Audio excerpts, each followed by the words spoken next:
L'enfant de la plage. Un homme se baladait un jour sur une plage. C'était la marée basse et la plage était couverte de millions d'étoiles de mer qui séchaient au soleil. Tout à coup, l'homme aperçoit un enfant qui ramasse des étoiles de mer et les remet à l'eau. « Mais que fais-tu là, mon bonhomme ?»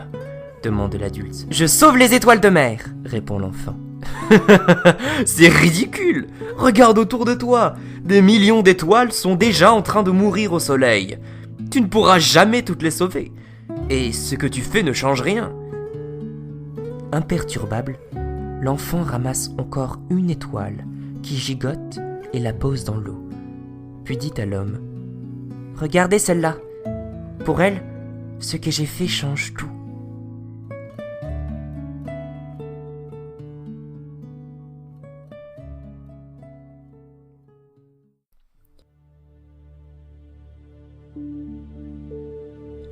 Le soufi est le premier ministre.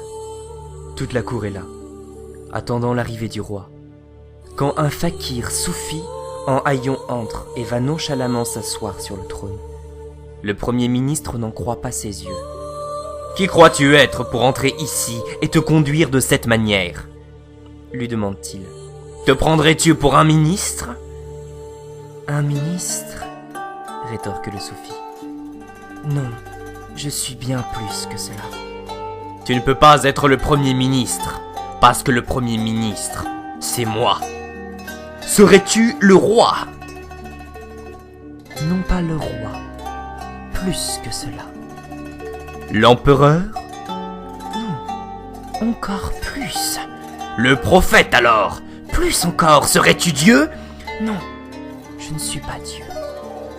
C'est encore bien plus que cela. » « Mais il n'y a rien au-dessus de Dieu. » « C'est exact, » répond le soufi. « Je suis ce rien. » Les cerises. Un jour, tandis que Jésus et Saint-Pierre cheminaient de par le monde, ils se sentirent bien fatigués. Il faisait une chaleur terrible. Mais en cours de route, ils ne trouvèrent pas la moindre âme charitable pour leur donner un verre d'eau. Pas le plus petit ruisseau pour leur procurer un filet d'eau. Cheminant, Jésus, qui marchait devant, vit sur le sol un fer à cheval. Il se retourna vers son disciple et lui dit: « Pierre, ramasse ce fer à cheval et garde-le. » Mais Saint-Pierre, qui était d'une humeur de chien, lui répondit: « Ce morceau de fer ne vaut pas la peine de se baisser. Laissons-le là, Seigneur. » Jésus, comme d'habitude, ne fit aucun commentaire. Il se contenta de se baisser, de ramasser le fer et de le mettre dans sa poche. Ils se remirent en route, muets et silencieux. Au bout de quelque temps, ils rencontrèrent un forgeron qui allait dans la direction opposée. Jésus lia conversation avec lui au cours de la halte qu'ils firent tous ensemble. Et au moment de se quitter, Jésus lui vendit le fer qu'il avait trouvé. Ils poursuivèrent leur chemin et tombèrent par hasard sur un marchand ambulant qui se rendait au village voisin pour vendre des fruits. Jésus l'arrêta et acheta avec les 4 écus de la vente du fer à cheval une demi-livre de cerises. Pendant tout ce temps, Saint-Pierre restait muré dans son silence et sa mauvaise humeur empirait.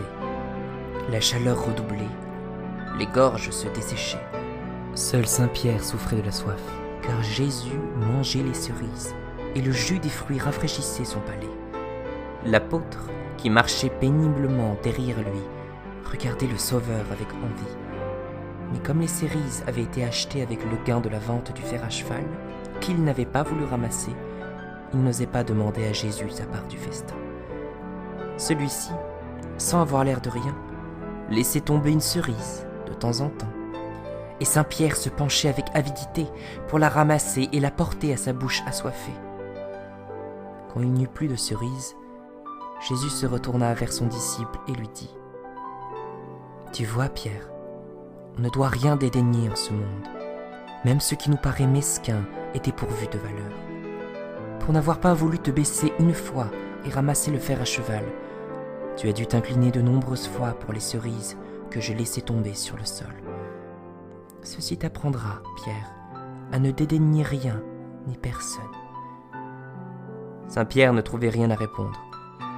Il baissa la tête et poursuivit humblement le trajet derrière son Seigneur.